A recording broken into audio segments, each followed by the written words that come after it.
Good morning students. मैं Saurabh Kumar Gautam, lecturer electronics engineering, government polytechnic college Jhalawar e lectures की इस श्रृंखला में आपका हार्दिक स्वागत अभिनंदन करता हूं। बच्चों, आज हम सब कंप्यूटर इंजीनियरिंग सेकेंड ईयर के subject CS 205 basics of digital electronics के चैप्टर 5 मिनिमाइजेशन टेक्निक्स, जिसके अंतर्गत मेनली हमें के मैपिंग पर फोकस करना है, के टॉपिक 5.1 के अंतर्गत POS product of sums expressions का अध्ययन करेंगे। बच्चों, विली पब्लिकेशन की book digital electronics by Anil Kumar Mani sir को हमने रेफरेंस के तौर पर इस्तेमाल किया है। So student, let's start. इससे पिछले वाले लेक्चर में हमने सम ऑफ प्रोडक्ट को डिस्कस किया था। Product of sums expression contains the product of different terms, with each term being either a single literal or a sum of more than one literal. It can be obtained from the truth table by considering those input combinations that produce a logic 0 at the output. बच्चों, जैसा हमने sum of product में पढ़ा था, ठीक उस जैसे ही parallelly information हम लेते हैं आपसे कि एक टर्म जिसमें एक सिंगल लिटरल हो या sum of more than one literal, वो POS निर्माण में सहयोग करेगा। और यदि एक ट्रुथ टेबल आपके सामने बनी हुई है, उस ट्रुथ टेबल से आपको पहचानना है कि किस प्रकार से आपको POS का निर्माण करना है, तो just focus those input combination जिनकी वजह से आपके आउटपुट में आपको लॉजिक 0 प्राप्त हो रहा है। Each such input combination gives a term and the product of all such terms gives the expression. तो अभी हम उदाहरण के माध्यम से भी समझेंगे।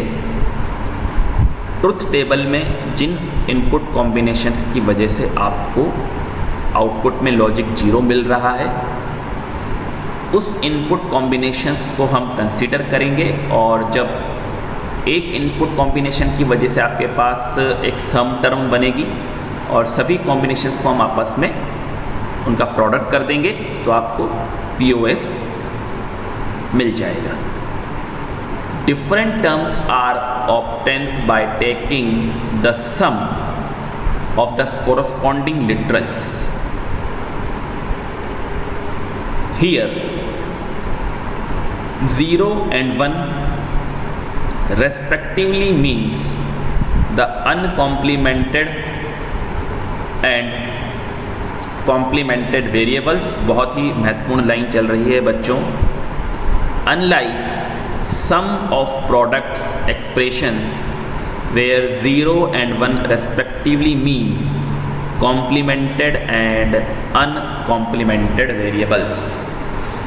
तो बच्चों, sum of product and product of sum का एक डिफरेंस भी हमारे पास इन लाइनों के माध्यम से निकल कर आया है। जब हमारे पास हम एक ट्रुथ टेबल को फोकस कर रहे थे और ट्रुथ टेबल में हम जब इनपुट कॉम्बिनेशंस को फोकस कर रहे थे, तो जब हमने SOP की बात की थी, तो जिन इनपुट कॉम्बिनेशंस के लिए आउटपुट में लॉजिक 1 हमें प्राप्त हो रहा था, उन कॉम्बिनेशंस को हमने एक साथ सम करके लिखा था।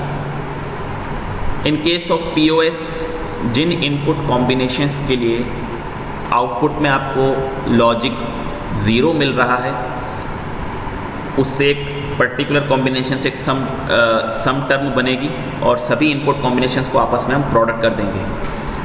लेकिन ख़ास बात ये थी 0 और 1 क्या रिप्रेजेंट कर रहे हैं। In case of SOP 0 represents complemented variable and 1 represent normal variable. ठीक इसी प्रकार in case of POS 0 represent normal variable and 1 represent complemented variable.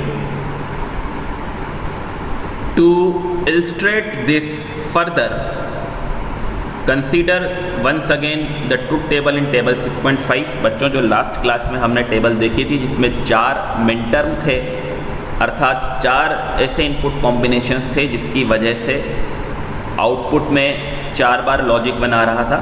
Since each term in the case of product of sums expression is going to be the sum of literals, this implies that it is going to be implemented using an OR operation.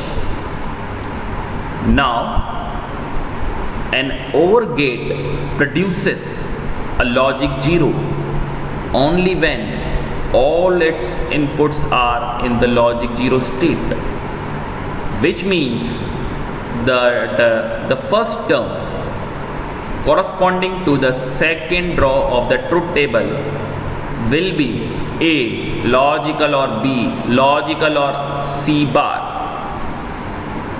The product of sums Boolean expression for this truth table is given by like this. Okay, दी गई इस truth table 6.5 में देखिए, हम देखें output में 4 जगह 0 आ रहा है। सो इन 4 जगह जहां आउटपुट आपको 0 दिख रहा है, उन कॉरस्पॉन्डिंग इनपुट कॉम्बिनेशंस को हमें कंसीडर करना है।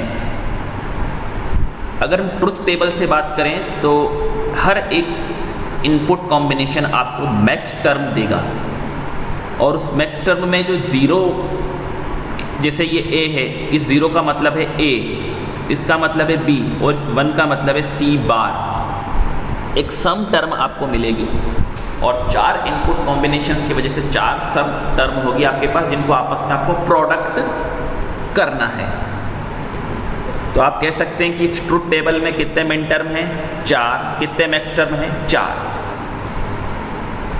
Transforming the given product of sums expression into an equivalent sum of product expression is a straightforward process. Multiplying out the given expression and carrying out the obvious simplification provides the equivalent SOP expression. That is nothing different. Given sum of products expression can be transformed into an equivalent product of sums expression by taking the dual of the given expression, multiplying out different terms to get the sum of product terms, and removing redundancy, taking a dual to get the equivalent product of sums expression. So बच्चों, आज के इस lecture में हमने mainly product of sums term की बात की है, और जब हम ट्रुथ टेबल की सहायता से कोई इनपुट कॉम्बिनेशन को कंसीडर करते हैं जिसमें सारे वेरिएबल हमारे पास उपस्थित होते हैं, चाहे वो अनकॉम्प्लीमेंटेड फॉर्म में हो, कॉम्प्लीमेंटेड फॉर्म में हो, represent a max term.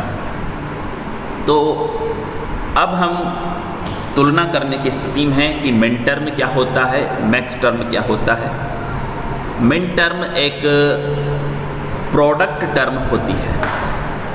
Max term एक सम टर्म होती है, लेकिन मिन टर्म और मैक्स टर्म शब्द का उपयोग करने के लिए कुछ बाध्यता है।